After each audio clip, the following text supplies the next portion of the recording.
நெசவு நெய்வேனம்மா.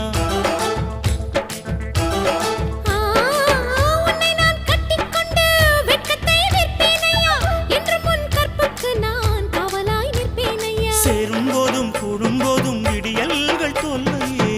நமது தேசம் முழுக்க சேவல்கள் இல்லையே. ஏலே ஏலே ஏலே மன்மதா, இந்த வேலை உன்னதா. அட எப்படி இருந்தது, அடடா மஜா மஜாதா. எப்படி இருந்தது, மஜா மஜாதா. முதலில் என்னை தொட்ட போது எப்படி இருந்தது, அடடா மஜா மஜாதா. முதல் முத்தம் தந்த போது எப்படி இருந்தது, மஜா மஜாதா.